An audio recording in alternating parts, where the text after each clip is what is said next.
बिहार में बिकता मौत का जहर, सैनिकों के साहस पर अब सियासत, पठान के बेशरम रंग पर बवाल, भारत जोड़ो यात्रा के 100 दिन पूरे। नमस्कार, मैं हूं रूपाली बर्वे और आप देख रहे हैं वेब दुनिया की खास पेशकश WD नाउ, जिसमें बात करेंगे सप्ताह भर की सुर्खियों के एक अलग अंदाज में।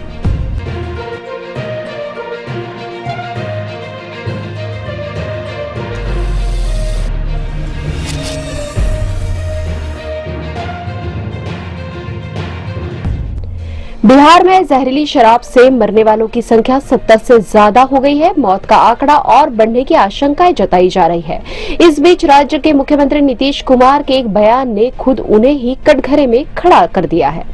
दरअसल नीतीश ने कहा कि शराब पियोगे तो मरोगे। विपक्ष ने भी विधानसभा में जमकर हंगामा किया और मृतकों के परिजनों के लिए 10-10 लाख रुपए के मुआवजे की मांग की। इस पर नीतीश ने कहा कि शराब पीने वालों से हमदर्दी नहीं होनी चाहिए, उन्हें किसी भी तरह का मुआवजा भी नहीं दिया जाए। वहीं तेजस्वी यादव ने यह कहकर विवाद को और हवा देने की कोशिश की कि सरकार से पूछकर कोई शराब पीने नहीं जाता। बड़ा सवाल यह है कि क्या जहरीली शराब पीकर मरने वाले ही इसके लिए जिम्मेदार हैं? क्या सरकार की कोई जिम्मेदारी नहीं बनती? शराबबंदी के बावजूद राज्य में कैसे अवैध तरीके से शराब बनाई जा रही थी? इस पूरे मामले का सबसे शर्मनाक पहलू तो यह सामने आया है कि थाने में जब्त की गई स्पिरिट से यह जहरीली शराब बनाई गई थी। इस तरह का बयान देकर नीतीश कुमार ने संवेदनहीनता का ही परिचय दिया है। राज्य में हुई इन मौतों के लिए वे जिम्मेदारी से बच नहीं सकते। वही डॉक्टर प्रवीण दाणी ने वेब दुनिया को बताया कि जहरीली शराब में मिथाइल अल्कोहल होता है। मिथाइल अल्कोहल सस्ता होता है, इससे शराब में डाला जाता है। ये बॉडी में मेटाबॉलिक एसिडोसिस बढ़ाने का काम करता है। अगर यहाँ इसका स्तर बढ़ जाता है तो शरीर के ऑर्गन यानी कि बॉडी पार्ट काम करना बंद कर देते हैं और इसके चलते ही व्यक्ति की मौत हो जाती है। अरुणाचल प्रदेश के तवांग में भारतीय सैनिकों द्वारा चीनी सैनिकों को खदेड़ने के बाद भारत की एयरफोर्स भी एक्शन में आ गई। सीमा के आसपास उड़ान भरकर भारत के लड़ाकू विमानों ने अपने इरादे जाहिर कर दिए। दूसरी ओर भारत को इस पूरे मामले में अमेरिका का खुला समर्थन मिला है, लेकिन इस मुद्दे पर भारत में ही जुबानी जंग छिड़ गई है। भारत जोड़ो यात्रा कर रहे राहुल गांधी ने मोदी सरकार पर आरोप लगाया कि चीन युद्ध की तैयारी कर रहा है और भारत सरकार सोई हुई है। चीन ने 2000 वर्ग किलोमीटर क्षेत्र पर कब्जा कर लिया है। उन्होंने कहा कि हिंदुस्तान की सरकार सुनना ही नहीं चाहती। दूसरी ओर भाजपा प्रवक्ता राज्यवर्धन सिंह राठौड़ ने राहुल गांधी पर पलटवार करते हुए कहा कि यह आपके पर नाना नेहरू का देश नहीं है, यह मोदी का भारत है, नया भारत है। यदि कोई देश के खिलाफ आवाज उठाता है तो उसे करारा जवाब मिलता है। उन्होंने कहा कि राहुल गांधी सैनिकों का मनोबल गिराने का काम कर रहे हैं। शाहरुख खान और दीपिका पादुकोण की फिल्म पठान अपनी रिलीज से पहले ही विवाद में घिर गई है। इस फिल्म का मध्य प्रदेश समेत कई अन्य राज्यों में भी विरोध शुरू हो गया है। फिल्म में दीपिका द्वारा पहनी गई भगवा रंग की बिकनी पर बवाल खड़ा हो गया है। मध्य प्रदेश के गृह मंत्री नरोत्तम मिश्रा फिल्म के विरोध में खुलकर सामने आ गए हैं। उन्होंने कहा कि फिल्म पठान के गाने में टुकड़े टुकड़े गैंग की समर्थक दीपिका की वेशभूषा बेहद आपत्तिजनक है। वहीं भोपाल की सांसद साध्वी प्रज्ञा ठाकुर ने चेतावनी भरे अंदाज में कहा है कि जो भगवा का अपमान करेगा हम उसे मुंह तोड़ जवाब ही नहीं देंगे, बल्कि उसका मुंह तोड़कर हाथ में रख देंगे। बिहार के मुजफ्फरनगर जिले की एक अदालत में फिल्म के बेशरम रंग गाने में कथित तौर पर धार्मिक भावनाओं को ठेस पहुंचाने को लेकर शाहरुख खान, दीपिका पादुकोण और अन्य के खिलाफ मुकदमा दायर किया गया है।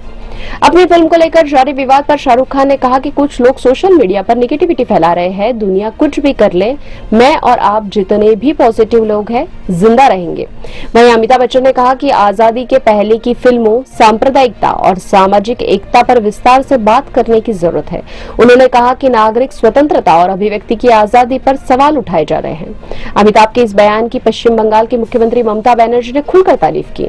फिल्म हिट होगी या फ्लॉप ये तो उसके रिलीज होने के बाद ही पता चलेगा, लेकिन किसी रंग को किसी धर्म विशेष से जोड़कर देखना बिल्कुल भी सही नहीं माना जा सकता, क्योंकि धर्म के कई रंग हो सकते हैं लेकिन रंगों का अपना कोई धर्म नहीं होता।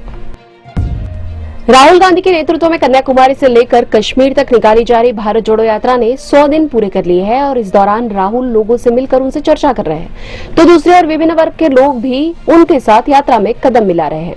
राहुल गांधी महंगाई, बेरोजगारी और लोकतंत्र के मुद्दे पर लोगों से सीधा संवाद कर रहे हैं। इस यात्रा के जरिए कांग्रेस राहुल गांधी की एक नई छवि गढ़ने की कोशिश कर रही है। खुद राहुल भी अपनी छवि बदलने की पुरजोर कोशिश कर रहे हैं। आरबीआई के पूर्व गवर्नर रघुराम राजन से लेकर फिल्म अभिनेत्री स्वरा भास्कर तक कई हस्तियां इस यात्रा में राहुल की हम कदम हो चुकी है। वरिष्ठ पत्रकार डॉक्टर राकेश पाठक कहते हैं कि निश्चित तौर पर भारत जोड़ो यात्रा के जरिए राहुल गांधी की एक अलग छवि निखर कर सामने आई है। भारत जोड़ो यात्रा में हर कदम के बाद पहले वाले राहुल गांधी को ढूंढना मुश्किल होता जा रहा है।